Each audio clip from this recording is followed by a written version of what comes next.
से निश्चित रूप से उसको बल मिलेगा। बहुत बहुत धन्यवाद आपका। बहुत धन्यवाद माननीय वाजपेयी जी। माननीय मंत्री जी, आपका जवाब।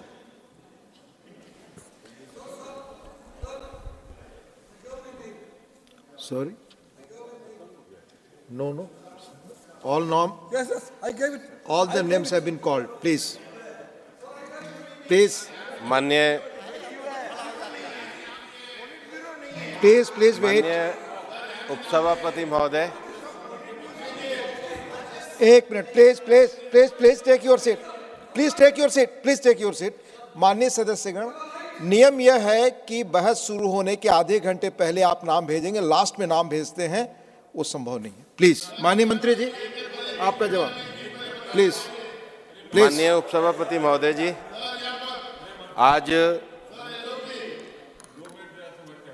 आज इस चर्चा में विभिन्न दलों के 9 वक्ताओं ने प्लीज, कोई और बात रिकॉर्ड पे नहीं जा रही, भाग लिया और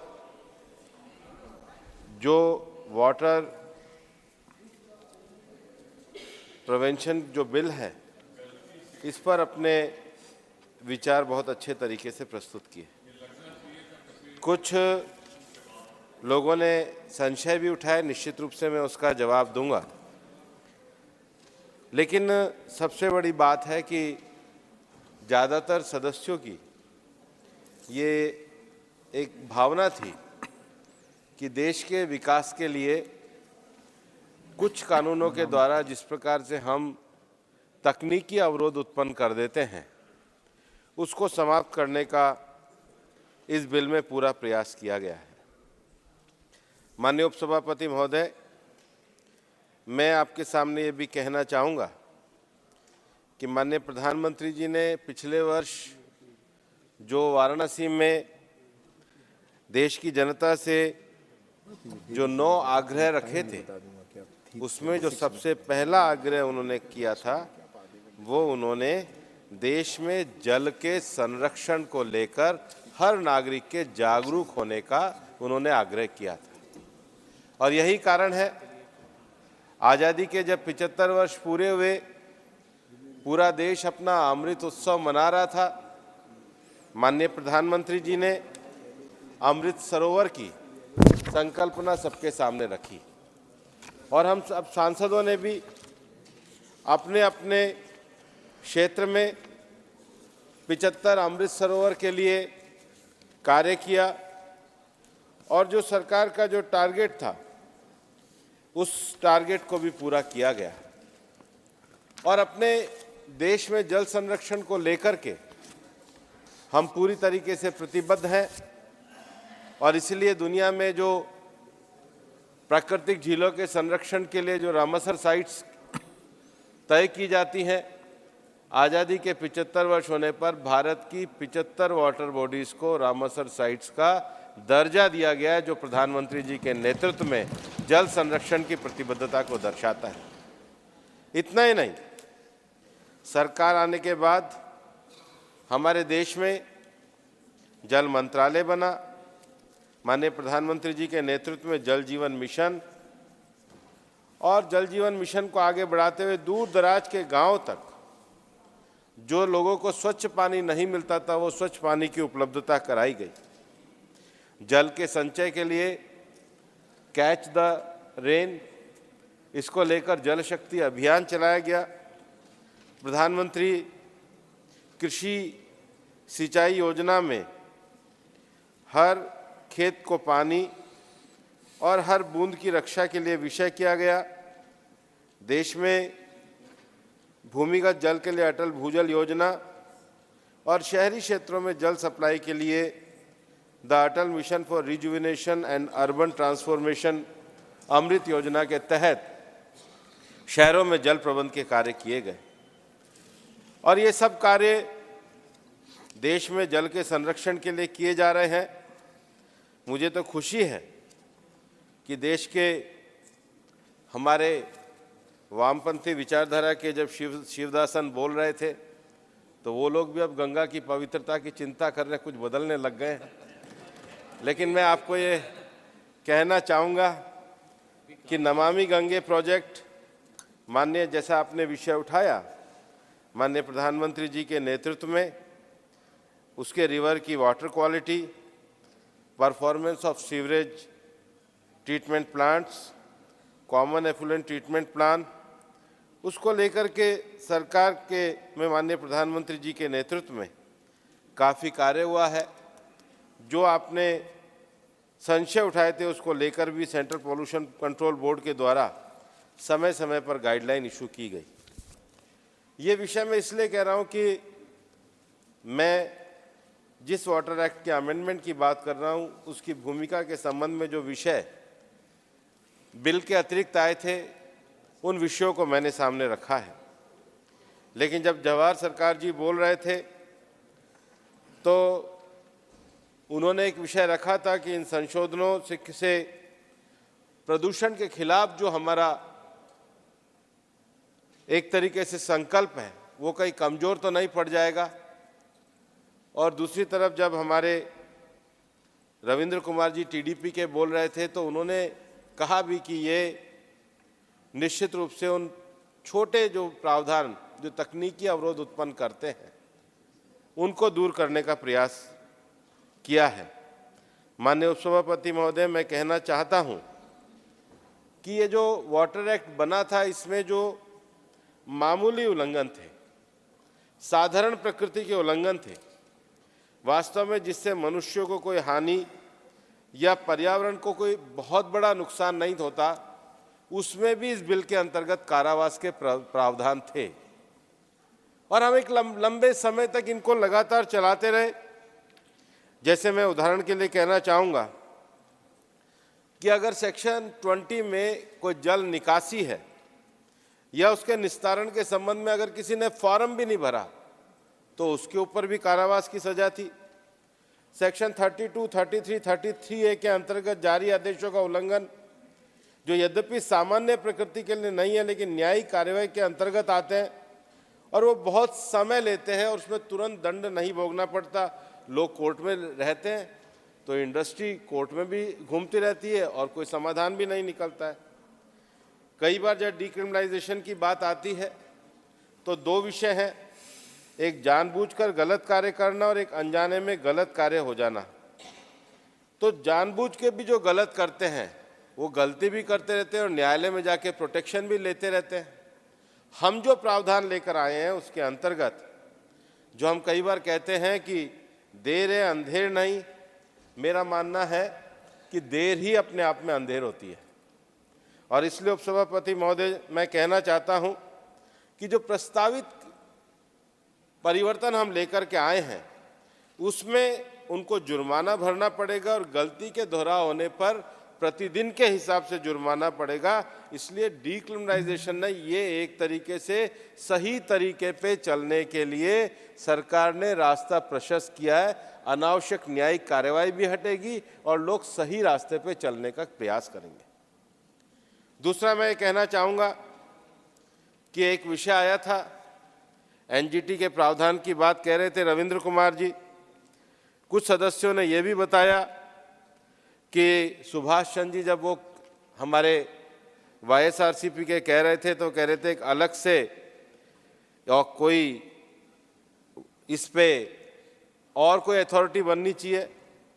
लेकिन हमने एडजुडिकेटिंग अफसर की व्यवस्था इसलिए करी है ताकि किसी भी व्यक्ति के खिलाफ अगर कोई जुर्माना लगाने का प्रावधान हो तो उसको एक निष्पक्ष अथॉरिटी देनी चाहिए जो सामान्य न्यायिक प्रक्रिया से दूर होकर सुगम तरीके से वो अपना पक्ष रख सके, अपने तथ्य रख सके, जुर्माना भी किसी पे अनावश्यक ना हो। और उस एडजुडिकेटिंग जो अथॉरिटी है उसकी अवधारणा के लिए एक गाइडलाइन केंद्र सरकार के द्वारा बनाने का इसमें प्रावधान किया गया है। और अगर एडजुडिकेटिंग अथॉरिटी भी किसी प्रकार से कोई गलत निर्णय करती है तो निश्चित रूप से अपीलेट अथॉरिटी होनी चाहिए और अपीलेट अथॉरिटी के नाते हमने एनजीटी को रखा है। इसलिए मेरा मानना है कि एडजुडिकेटिंग अथॉरिटी के होने से कार्य में सुगमता आएगी, कार्य में निष्पक्षता भी आएगी। थम्बीदुरई जी ने तमिलनाडु का विषय बताया, वो दो राज्यों के जल प्रदूषण का मामला है।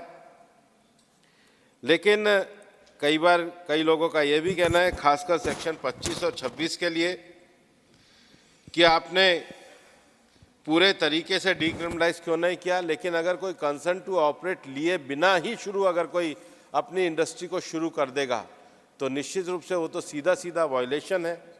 उसके लिए हमने इसको 25 और 26 में केवल प्रावधान को छोड़ा है, ताकि कम से कम सरकारी प्रक्रिया है उसको पूरी तरीके से आप जो भी धरती की जल की क्षमता का उपयोग करना चाहते हैं उसकी आप पूर्व अनुमति दो, ताकि कॉम्प्रिहेंसिव तरीके से इंडस्ट्री के विषयों को विचार किया जाए।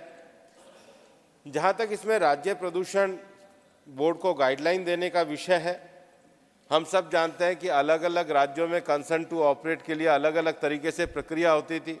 एक इंडस्ट्री वाला एक राज्य में कंसेंट टू ऑपरेट लेता था, सेम के लिए दूसरे राज्य में अड़चन आती थी। और इसकी सुगमता के लिए हमने केंद्र सरकार को इस मामले में औद्योगिक संयंत्र स्थापित करने, संचालित करने के लिए किसी भी राज्य बोर्ड के द्वारा अगर अननेसेसरी डिले होती है, अगर अननेसेसरी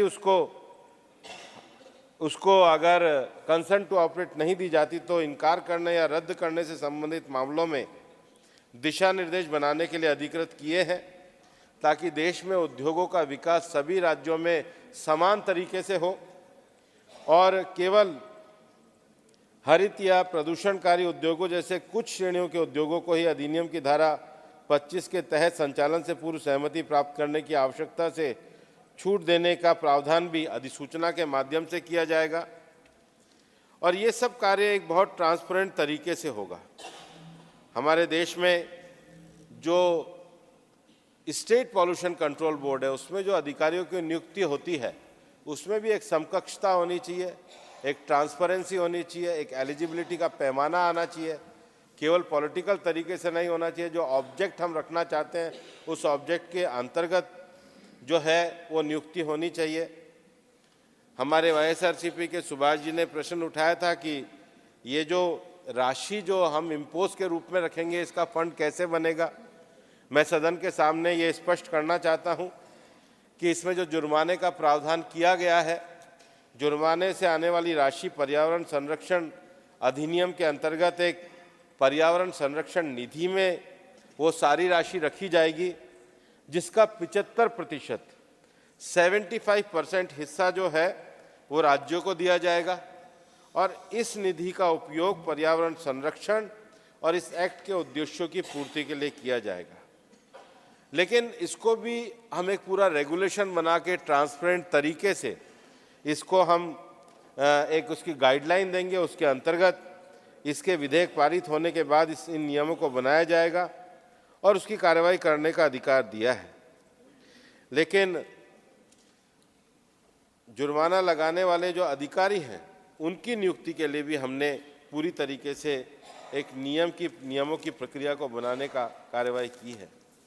माननीय उपसभापति महोदय, इस आज हालांकि जल के इस water prevention and control pollution amendment bill की बात थी, लेकिन एक दो सदस्यों ने इसके साथ देश में वायु प्रदूषण के कार्यक्रम के बारे में भी अपने कुछ मंतव्य किए। विशेष रूप से उन्होंने कहा कि इस संबंध में सरकार क्या कर रही है।